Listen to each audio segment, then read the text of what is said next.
my second cup of coffee of the day. We like to go hard over here. We're dead hard, we drink lots of coffee. Anyways, in today's video we're going to have a little review. A review of the Premier League. Premier League games over the weekend. In which my team, they did me so proud. I've never been more proud to be a Man United fan. How amazing. Yeah, we're going to get into that in a bit. I didn't want to. Literally, if I could do these reviews, and on the weeks when my team does crap, if I could do a review and just pretend my team either hasn't played or they don't exist, then I would do. But we've got to do these fairly. You know, it's not point me giving other teams a stick and then not giving myself a little stick when my team let me down. So we'll get into that in a little bit. I'm going to go through in order as the games happened. We'll start off Saturday lunchtime here in the UK. And it was the game that kicked off, I think it was half 12, something like that. It was Claudio Ranieri's first game in charge of Watford. Now, maybe it's just me, and I want you to let me know in the comments. Do you think Ranieri will still be there at the end of the season? That's not knocking Claudio Ranieri at all. I think he's walked into a horrible job, in all honesty. I think I heard the other day that Watford had gone through like 10 managers in 10 years or something like that.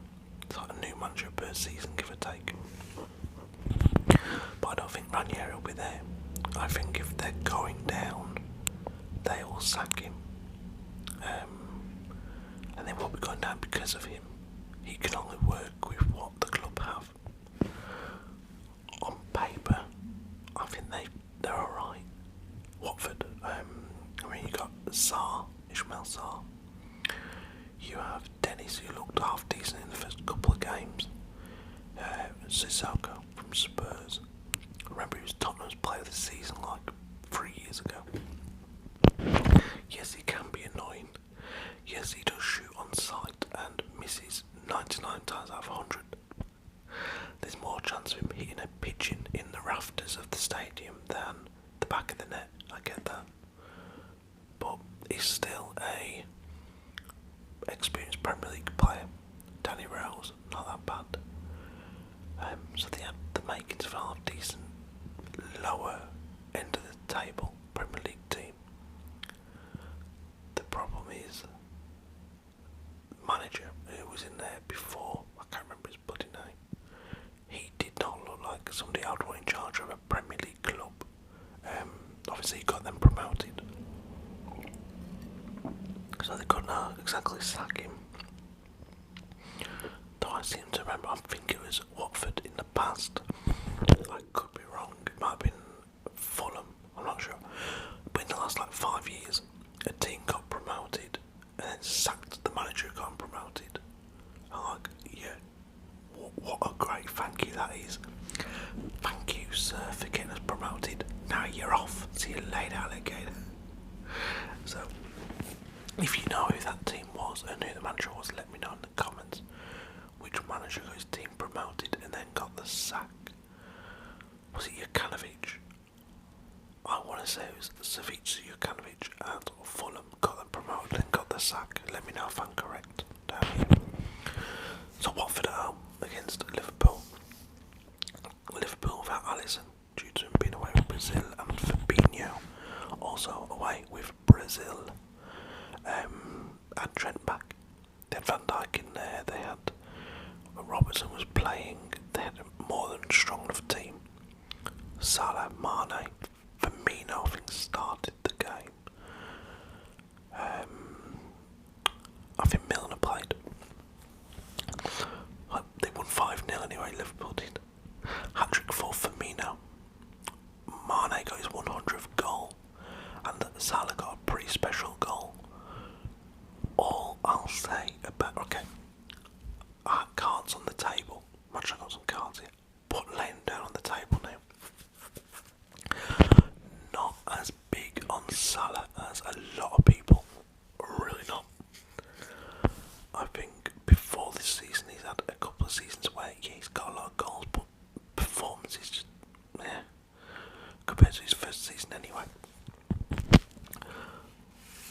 has to be said, the last few weeks I've sat up and took notice of Mo Salah a lot more and been more impressed with him than I've been for a long time.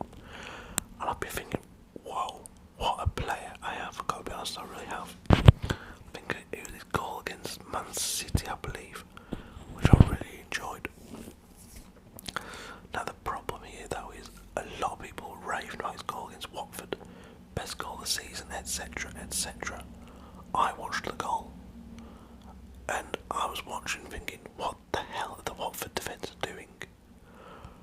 Rather than being amazing goal from Salah, I'd be saying to my players, why the hell did you not tackle the kid? Why are you letting him make you look like mugs? He looked brilliant because the defenders just stood there and let him do it basically, which I was quite disappointed with from Ranieri's point of view. So Liverpool run out 5-0 winners, great win for them. Horrible start for Ranieri, but it can only get better really, can't it? Let's see who they've got on the weekend before we carry on. Watford are away to Everton. Yeah, I don't see that getting any easier because Everton are coming off a couple of defeats. So they'll be looking to fix things up. Next we have Villa 2, Wolves 3. Now, some of you may know, some of you may not. I live in Wolves. That's Wolverhampton. Oh my. Not originally from here, but I've lived here for 14 or 15 years. This is a big local derby. It's the Black Country derby. And Villa went 2-0 up. Danny Ings scored, and I think it was John McGinn. Let's have a look. Yeah, John McGinn. So by the 70th minute, it was 2-0 to Villa. Wolves weren't playing that well from what I've seen on the highlights. But then up the steps Romain Saiss with the first goal. Got one back for Wolves on the 80th minute. It's a scrappy goal, but still, all goals count. Wolves had no Jimenez going into this game, by the way, guys. And Martinez and Douglas Luiz, both Villa players, had played like 24 hours early for Brazil and Argentina, which is crazy to then see a lineup for Villa. Like on the Saturday afternoon, after playing early hours of Friday morning. It must have been knackered. So Romain Saiss got the first goal for Wolves, and then Conor Cody levelled it up on the 85th minute before Ruben Neves' deflected goal found its way into the back of the net. On the 95th minute, Wolves complete a brilliant comeback to win the game 3-2, and fair play to Wolves. I heard that was their third win in a row. I know they beat Watford away. They've just got the result against Villa away. I'm not sure who their other result was against off the top of my head. I'll have to have a look. We then have Leicester 4, Man United 2. I forgot this one was coming up. Right, let's get into it. An absolutely cracking goal from Mason. Loved it. Then Yuri Tielemans got the equaliser. Then, I remember in the 76th, 77th minute at this point, when Sionju makes it 2-1 to Leicester. They're probably got this game wrapped up. Rashford, 4 minutes later, in his first game back, makes it 2-2. So at that point you're thinking, okay, at a point that'll do. It's the 82nd minute. We've got a point here. Within 30 seconds or so, Vardy's gone up the other end and got another goal, 3-2. And then Patson Daka, I think, was his first Premier League goal in the 91st minute, made it 4-2. Right, so I was one of them ones who said, when Ronaldo signed, everything's fixed. There's no more problems. We're going to do this, we're going to do that. Yeah, it's not really worked out that way, has it, so far? think though for all, well, I'm going to get into Chelsea in a bit because I've got an opinion on Chelsea and Lukaku at the minute, but we'll leave that on for a moment. Ronnie started the game. Greenwood started, obviously. I think Sancho started. It might have been Rashford. I'm not too sure.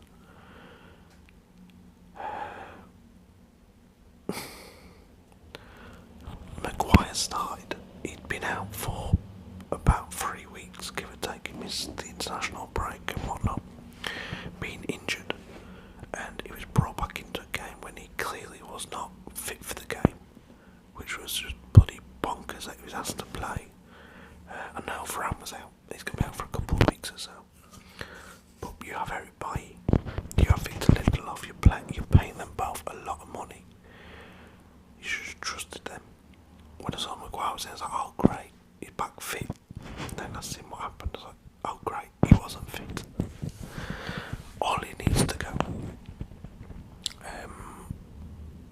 There's no point pussyfooting around it. The money United are paying Ronaldo, they're paying Bruno, they're paying Pogba, they're paying Sancho, Varane, De Gea. You can't be operating a business where we're paying out all this money and all we actually want is top 4. No, it's not good enough. The fans who are my age and older and slightly younger are used to us winning stuff.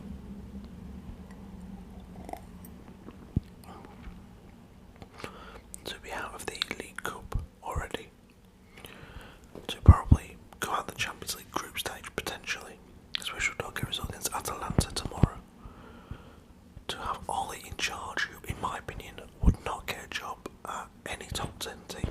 Let's have a little look at the league table. Top 10 Chelsea, I'll just go through. If any of these teams I think you get a job at, I'll say okay. Chelsea, Liverpool, Man City, Brighton, Tottenham, West Ham, right now to 6th, Everton, Brentford, Wolves. I've not said okay to any of them. Honest to God, I do not think he'd get the Wolves job if it became available. If he lost the United job, I don't think he gets the Brentford job, the Everton job, the West Ham. Nope. Out of all the teams in the Premier League, if their job became available and Ollie was available, I could see him at Norwich City, Burnley, Southampton and Watford. That is my honest opinion. Right now I'd rather have Graham Potter than Ollie, and that is with Graham Potter doing a really good job at Brighton. I'd rather have Moyes back. Rafa's not my favourite, but I'd rather have him. Thomas Frank, yes. The Wolves manager, why not? Rodgers, yes. I'm not a massive fan of Arteta. I think he's just a better looking version of Ollie, really. So no, I won't have Arteta. So anyway, Leicester win 4-2. Great result for them. Great result for Rodgers, and they're back on track, hopefully, for them. United go into the next few weeks with a terrible run of games. They've got like City, Liverpool, Chelsea, I believe, Tottenham, 2 games against Atalanta. It's just bloody bonkers, the games that United have coming up. And I honestly think out of all them games, United would be lucky to get 2 points. So there's Tottenham away, Chelsea away, I believe, Liverpool home and City home. I think they get a point away to Tottenham, a point at home to City, lose to Liverpool and lose to Chelsea. So I think 2 points from possible 12 if United are lucky.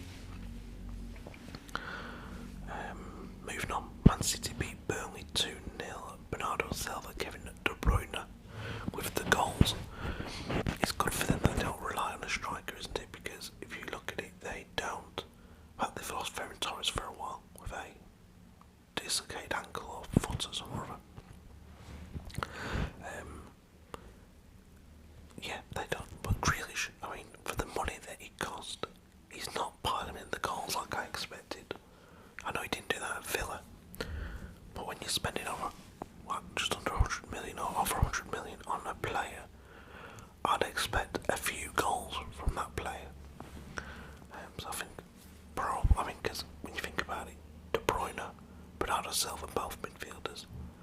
No different to Grealish. So I think he will be expected to come up with some goals sooner rather than later. Burnley, another defeat. They are third from bottom.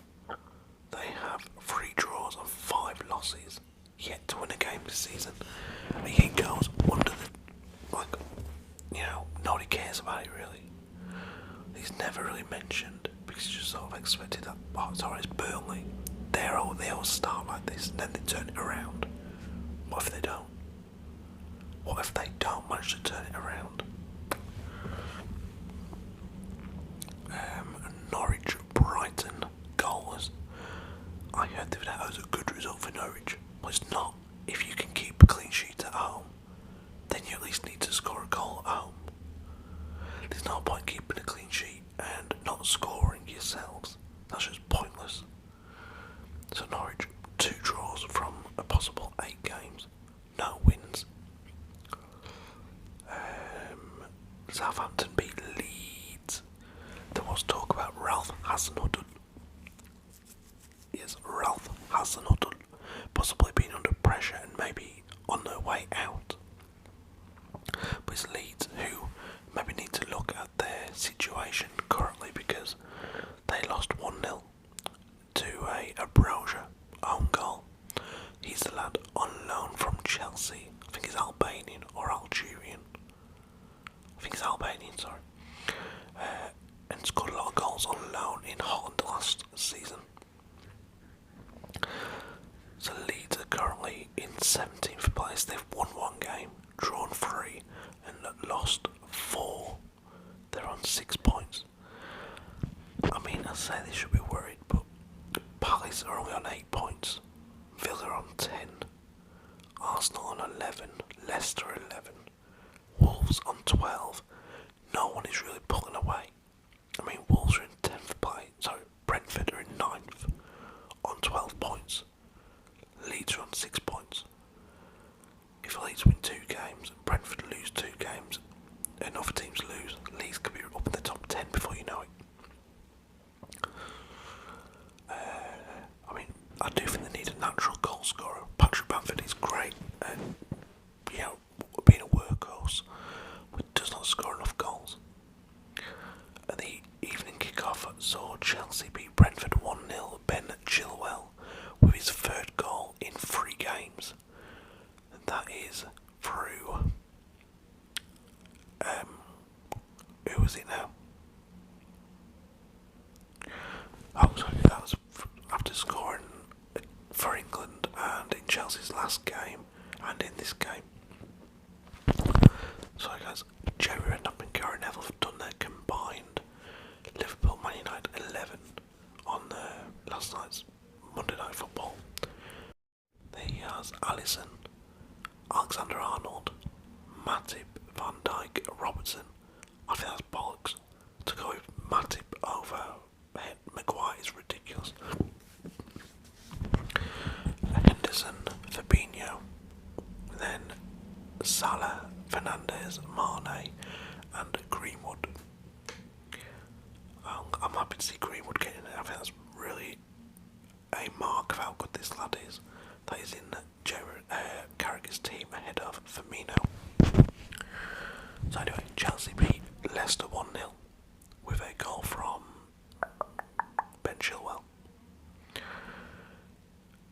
Just bear with me guys.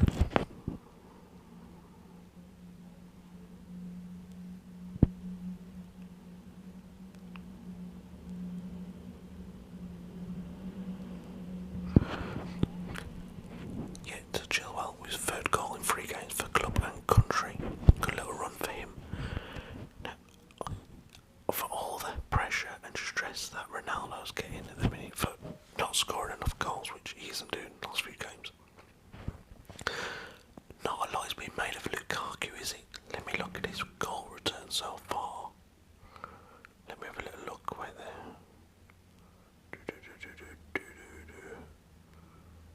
Let's see, because the Premier League cost just short of 100 million quid. So in the Premier League, 7 games, 3 goals, no assists. So, I mean, 3 goals in 7 games isn't brilliant for 95 million quid.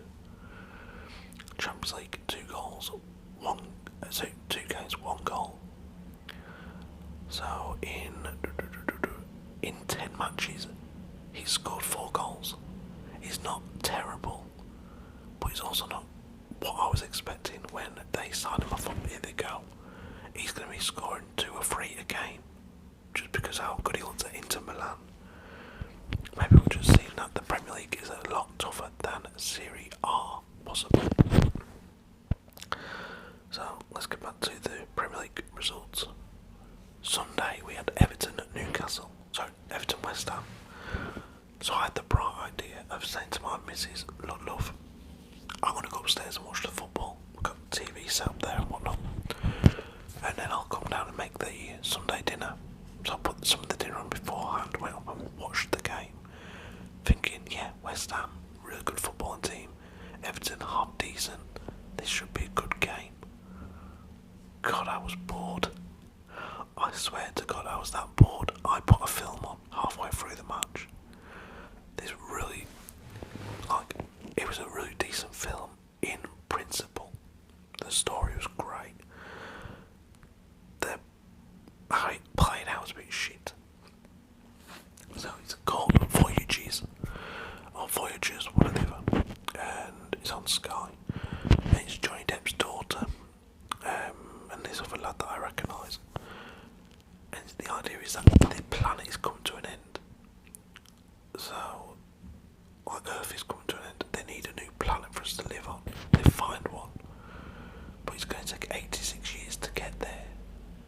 So whoever goes on this shuttle or spaceship, whatever, they're not going to live to see the landing. So they figure if they make some children, some babies, train them from birth to early teenage years, so that all they know is space and their goals. They won't miss Earth. They won't get flustered and whatnot, because all they'll be concentrating on is the goal of getting to this planet. So they make these babies, test tube babies, because you call them. But even they won't get to this planet, because when it's after 14, about 15, 16, and you're 86 years later, there'll be over 100. So the idea is that they all go on this ship and they're making the journey, but they're meant to have babies themselves, and then their babies are going to be 60 odd by the time the spaceship lands on this new planet, and they all have had their own children. So 3 generations. The 3rd generation are the ones that'll get there. They'll be their 20s, and they'll set up the new planet. It's a really good idea in principle.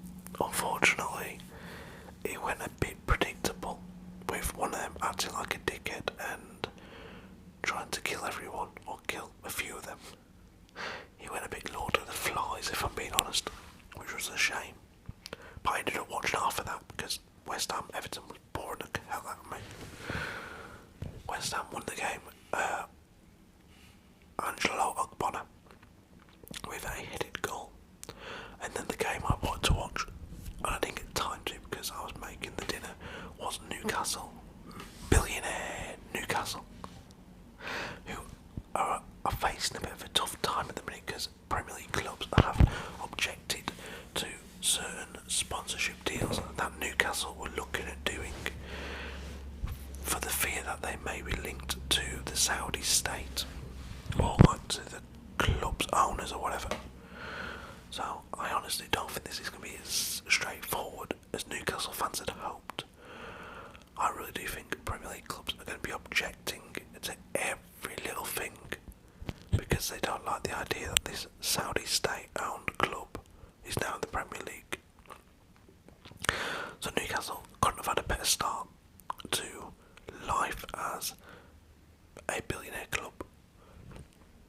They got their goal on 2 minutes through Callum Wilson, or just under 2 minutes, before Ndombele got an equaliser on 17. Harry Kane got a second on 22nd minute. Then there was that horrible stoppage because somebody in the crowd collapsed, which was a real shame. Son then put Tottenham 3-1 up before the whistle at half time. John Joe Shelby, or Uncle Fester, his love child with who did I say was with now? I can't really remember. I compared him to somebody now. I can't remember. Uncle Fester anyway. He got a red card for a second bookable offence. He's only been on the pitch for 10-15 minutes. And then we had a own goal by Eric Dyer, but the game's already done. Tottenham were well in control. Steve Bruce in his 1000th game, it didn't matter, it was his 1000th game, it was still pretty awful performance from Newcastle. And I said it before, I'll say it again, Newcastle need to spend about 300 million quid just to get in the top 10, because that team is so far behind the likes of Brighton, Villa, Everton, West Ham, who else we're looking at? Obviously Tottenham, Leicester, Arsenal, all these teams. Let's have a little look who, in my opinion, have a better team. How many teams have a similar or worse team than Newcastle? So Norwich, okay. Burnley, Watford. I'd say Southampton, slightly better players, only slightly though, and probably Leeds. So that is only 5 teams. Let's say 4 for definite in Norwich, Burnley, Watford and Leeds that are worse than Newcastle's. So to get anywhere near that top 10, you need to improve to the point where you're better than at least 5 or 6 other teams just to get the top 10. I reckon it's going to cost them about £1 billion just to get to where they want to be, which is like top 4. So yeah, Newcastle didn't go too well for them. And last night we had Arsenal against Palace. Vieira going back to his old club for the first time as manager, and he finished 2-2. So Aubameyang put Arsenal 1 up. Then there was an equaliser from Benteke, of all people. Then the second goal for Palace through Odson Edouard. His 3rd goal for the club. All come against North London clubs, 2 against Tottenham, 1 against Arsenal. And then a late equaliser from Lacazette in the 95th minute of the game, which I think shocked Palace a bit, and is a shame for them really, but still, I really like what Vieira's doing at Crystal Palace. I think he's doing a very good job, and he is definitely a future Arsenal manager. I think he's their next manager, if I'm being honest. On the option right now, I reckon they take him right now over Mikel Arteta, just because they can see what a good job he's doing with Palace already in such a short space of time. Guys, hope you enjoyed the video. Take it easy. I'll see you again.